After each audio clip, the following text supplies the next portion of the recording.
त्याच्याकडे आज कोणताही विषय नाही असं कसं म्हणता.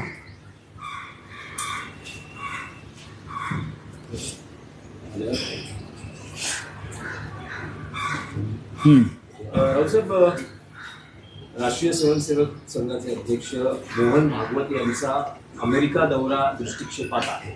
असं असताना अमेरिकेच्या महापौरांनी मंदादींनी RSS प्रमुखांच्या दौऱ्याला विरोध केलेला आहे, विरोध दर्शवलाय. त्यांचं म्हणणं आहे की हा काही सरकारी कार्यक्रम नाही, त्यामुळे हा थांबवता येणार नाही. खाजगी कार्यक्रम असल्यामुळे कार्यक्रम होईल, पण दुहीचं राजकारण किंवा दुहीच्या सिद्धांतावर की राष्ट्रीय स्वयंसेवक संघ ही सरकारी संस्था नाही किंवा सरकारी उपक्रम नाही. त्यानंतर आता कोणी म्हणतात ती NGO आहे, अमुक आहे, तमुक आहे, पण ती एक या देशातली एक जुनी संस्था आहे, संघटना आहे, त्यांची एक विचारधारा आहे. या देशात भारतात जशी लोकशाही आहे तशी अमेरिकेत सुद्धा एक मजबूत लोकशाही आहे. अमेरिकेमध्ये अद्यापही भारतात जरी नसलं तरी अमेरिकेतलं विचार स्वातंत्र्य, अभिव्यक्ती स्वातंत्र्य अद्याप कायम आहे. आणि विविध देशातले लोक, अनेक विचारांची लोक तिथे जाऊन आपल्या भूमिका मांडत असतात. अमेरिकेमध्ये मोठं व्यासपीठ आहे. सरसंघचालक मोहन भागवत ह्यांना तिथे जर कोणी निमंत्रित केला असेल आणि तो सरकारी कार्यक्रम नसेल, ट्रम्प तर बोलवणार नाही किंवा व्हाईस प्रेसिडेंट व्हान्स बोलवणार नाही. म्हणजे तिकडले जे संघाचे लोक आहेत, त्यांची जी ओव्हरसीज ब्रँच आहे, त्यांनी निमंत्रित केला असेल तर मला असं वाटतं की लोकशाहीमध्ये, जागतिक लोकशाहीमध्ये व्यासपीठावरती सरसंघचालक भारतामधल्या हुकुमशाहीविषयी काय भूमिका मांडतात, या भारतामध्ये जे काय विद्वेषाचं राजकारण सुरू आहे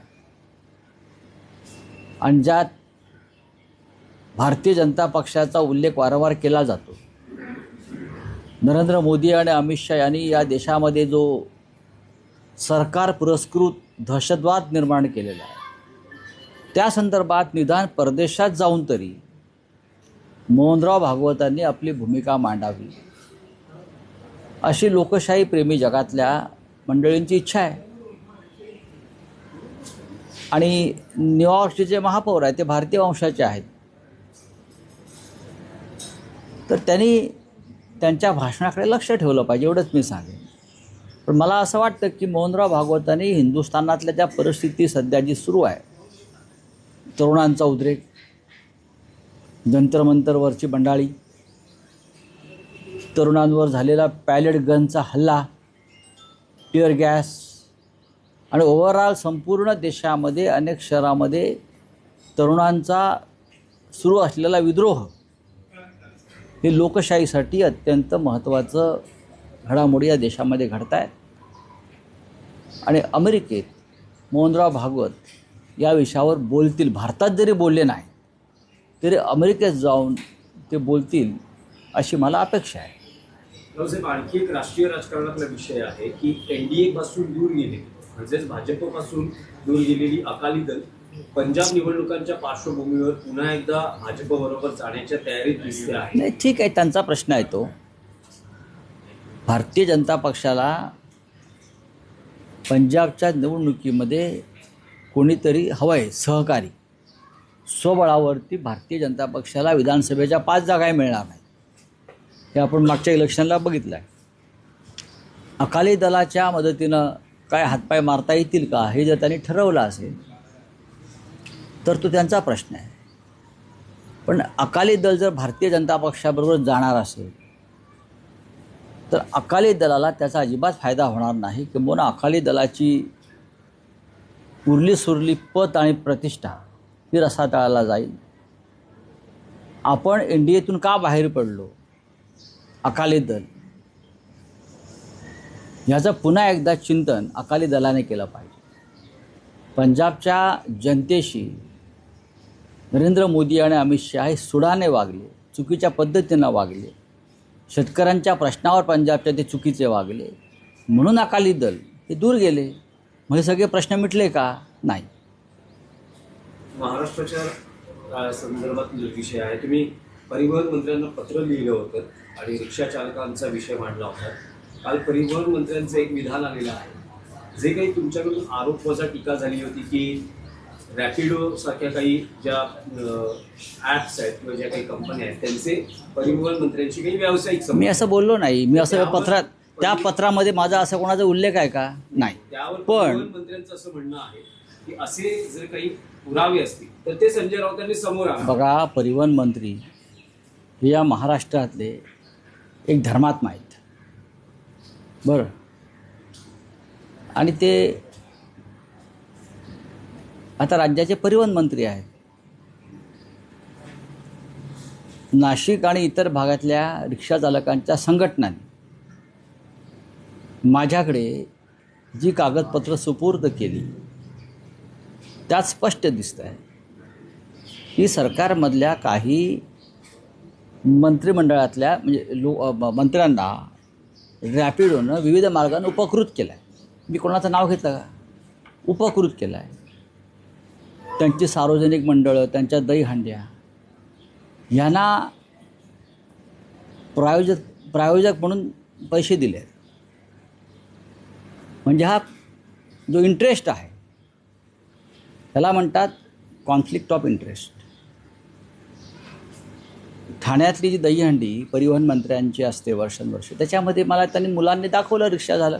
हे पहा, ज्या रॅपिडो कंपनीला आमच्या छाताडावर बसवलेलं आहे त्यांनी परिवहन मंत्र्यांची जी दहीहंडी आहे कोट्यावधी रुपयांची, त्याला स्पॉन्सरशिप दिलेली आहे, इतर काही मंत्र्यांना दिलेली आहे.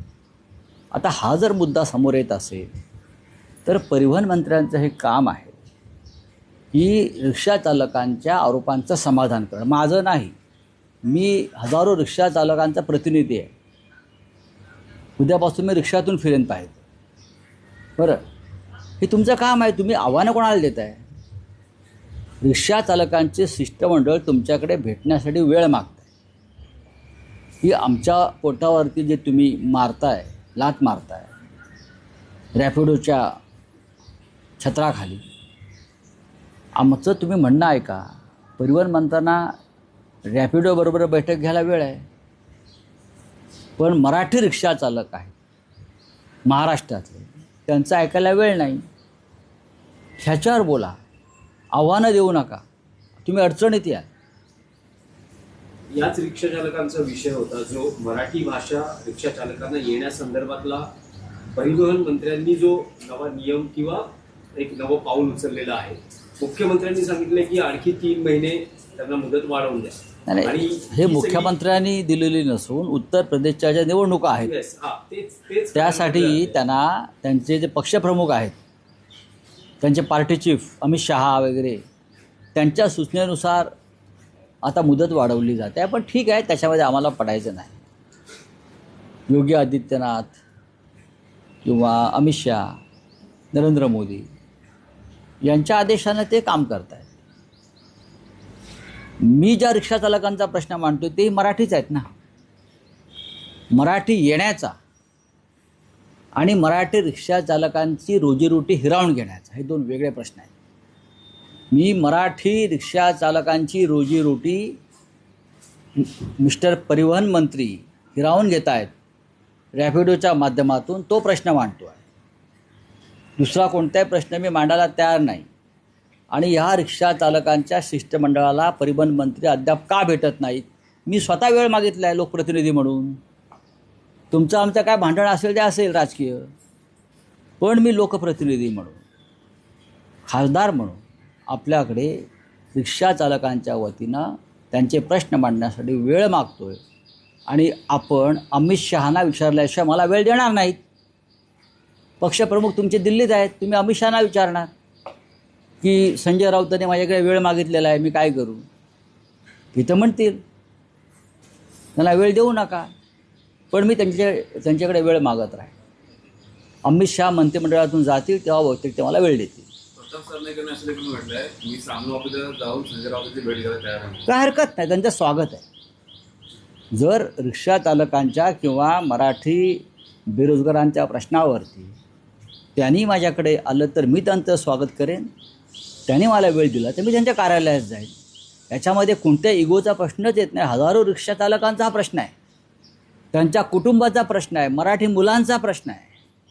हां, साहेब, आणखी एक विषय असा होता की उपमुख्यमंत्री एकनाथ शिंदे हे गेल्या आठवड्यापासून त्यांच्या मंत्र्यांचं प्रगती पुस्तक तपासत आहेत. गेल्या आठवड्यात शिक्षण मंत्र्यांचं प्रगती पुस्तक त्यांनी तपासलं. जवळपास 4 तास त्यांनी आढावा घेतला बैठकीत. आता आरोग्य त्यांच्या स्वतःचं प्रगती पुस्तक कोण तपासणार?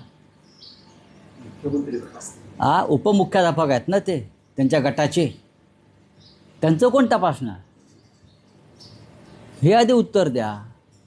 उपमुख्याध्यापकच जर नापास असतील